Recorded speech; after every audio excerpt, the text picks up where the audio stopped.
Hi, I'm Michelle, the Irritable Vegan. I'm here to share my vegan low FODMAP journey and hopefully take some of the BS out of IBS. Now today I'd like to share with you some pantry staples and recipes for using up whatever you have to hand. Now I'm going to try and make these tips as general as possible so that they apply to every vegan low FODMAP kitchen whenever you might be watching this, but I also want to make it specific enough that it's going to be of some real help to you during these very unusual times that we find ourselves in.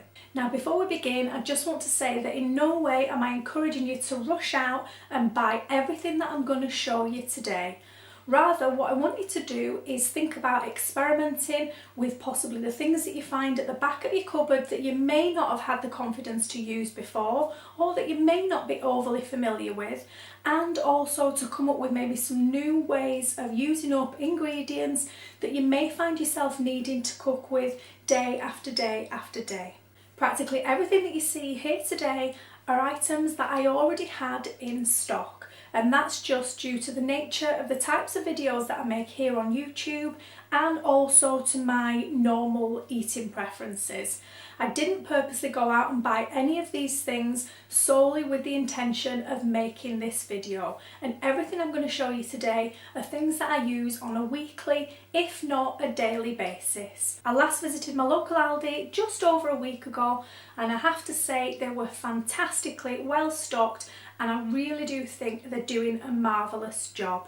Here in the UK, we've had some strict measures put in place to avoid the likelihood of people panic buying, and I for one am genuinely really grateful for those measures, even though they came a little bit too late in my opinion.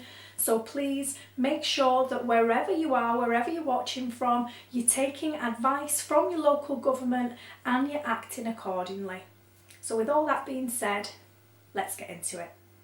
Before we get started, I just want to explain a little bit more about how this mini-series is going to work. This was originally filmed as one video but ended up being way too long, so I decided to break it up into sections. Each section will feature different types of pantry staples with low FODMAP tips and recipe ideas for how to make the best of them. I'm hoping to release one section per day for the next week, so by the end of the week we'll in effect have an entire pantry staple tour broken down into sections. By doing it this way, it's going to be much easier for you to find the section that applies to the ingredients that you have available. Now, because this was intended to be one video, each section will feature the same intro and outro, and that's because each section in the series needs to work as a standalone video. Because some people may only ever watch one episode, it all needs to make sense. If you'll be watching more than one video in the series, and I really hope that you do, I'll pop a timestamp in the description box so that once you've seen the intro on the first video, you can skip straight to the content on the rest. The only thing that you do need to know is that the video clips playing over this part of the intro will change depending on what we're talking about. So if you prefer seeing some visual inspiration for recipes, you might still want to watch this part. As the series progresses, make sure that you check the description box, because as each video releases, I'll be leaving a link to it below, and also the recipes, videos and resources that I link to will change to reflect the ingredients featured each day. I hope all that makes sense, and I really hope you find this series helpful. And now, let's get into it. So a really important pantry staple for vegans is beans and pulses. Now I know a lot of low FODMAPers have a real love-hate relationship with beans, but many people are surprised to find out that if they do eat them when they've been cooked and prepared correctly and in the correct quantities, then they are able to tolerate them. So one thing I would say is if you've previously been a little bit scared of reintroducing them back into your diet, now would be a really good time to experiment with that. The preferred choice of beans on a low FODMAP diet is the canned, well rinsed and drained variety, but there is a lot of anecdotal evidence from people saying that when they previously thought that they couldn't tolerate dried beans, they find that soaking and activating the beans for 24 hours prior and then really well cooking them, a lot of the time people say in a pressure cooker, they do find that they are then able to tolerate them, still in fairly small quantities. Monash themselves have actually done an experiment that showed that larger beans actually do lose a fairly decent percentage of their FODMAP content if they're really well cooked. And their findings suggested that this was more beneficial with larger beans rather than with something smaller like a lentil. So definitely it's time to think about giving that a go and reintroducing some of those things if at all possible. If your current situation is that you have dried beans in but can't get hold of any canned beans, then trying the thoroughly cooked method might work for you. So it's definitely something that you might want to look into. Another example of the way that a bean is processed affecting the FODMAP levels is mung beans, which have a really decent serving size when they've been sprouted, and it's almost double the serving size when they've been boiled. So again, that's something you could probably keep in mind. Something like a black bean, the portion size unusually is actually the same whether or not you use them from a can or dried, and that's 40 grams. Chickpeas have a 1/4 cup serving, and again, any of these tinned beans need to be drained from the water that they're actually stored in, really well rinsed and drained again before you consider using them. Now obviously 42 grams, it's roughly going to be about 1/5 of the can once it's drained.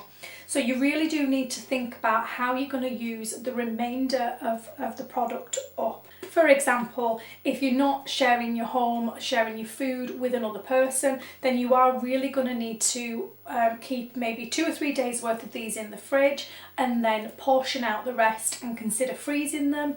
Or a better idea may be that whilst you have other ingredients on hand, say you've got some fresh tomatoes that need using, maybe some bell peppers, something like that, is to actually make a sauce, make a curry, use the beans in that and then portion that out and freeze that, so you've got an entire sauce or an entire meal frozen, just to make sure that you're not letting these go to waste once you have taken out your small safe serving.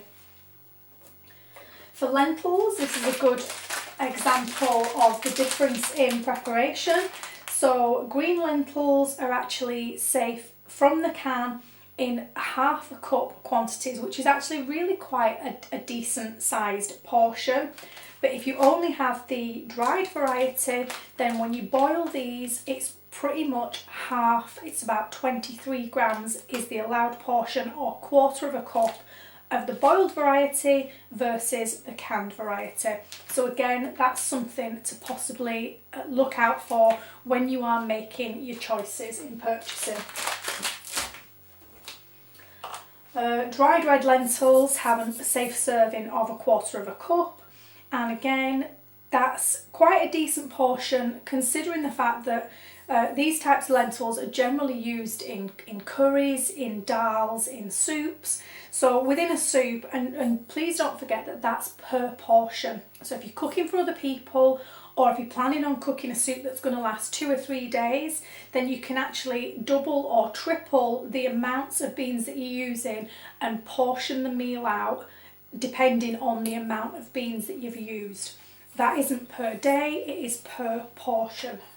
One of my personal favourites is chana dal, which is like a split chickpea, if you will.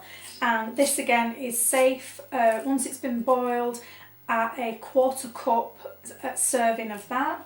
And that can make a really nice alternative to homemade baked beans. And I think I have a recipe for that somewhere on the channel. So again, that's quite a nice one to have on hand, and that is something that you would typically find again in the international section of a supermarket or in your local Asian greengrocers.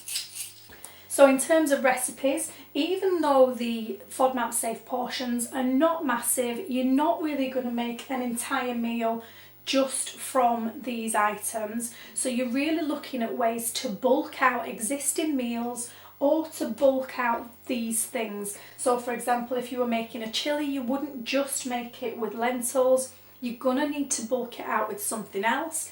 They also make a fantastic way of adding a bit of extra protein, a bit of extra nutrients to things like salads and soups.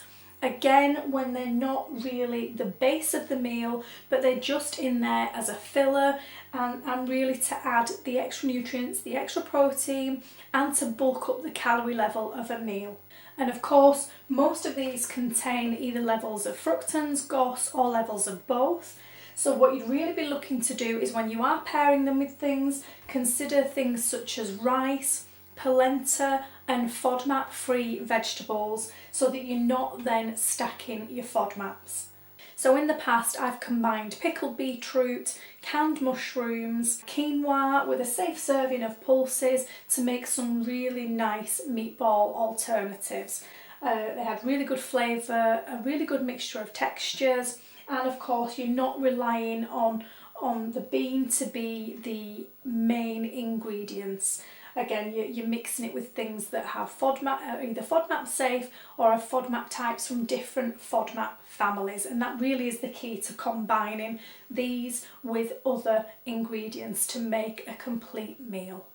So there you have it. Now I've really tried to make sure that all of these tips apply to your vegan low FODMAP pantry whenever, wherever you're watching this from, but obviously at this moment in time I really hope that these tips are going to serve you well. Please take care of yourself and your family, buy only what you need and what you're realistically going to use over the coming weeks. I think we can all agree that our retail workers at the minute are doing a hell of a job. Please let's not make their job any harder than it needs to be. I'm pretty certain that most of them would much rather be at home, safe and sound with their loved ones. Please reach out to me in the comments below to share your tips with the rest of our little community and also to ask for any recipe advice, any meal ideas or inspiration that you may need. You can check out the other videos and playlists that I have available. I really think that some of them are going to be useful to you now and in the future. As always, thanks so much for watching and I'll speak to you soon. Bye!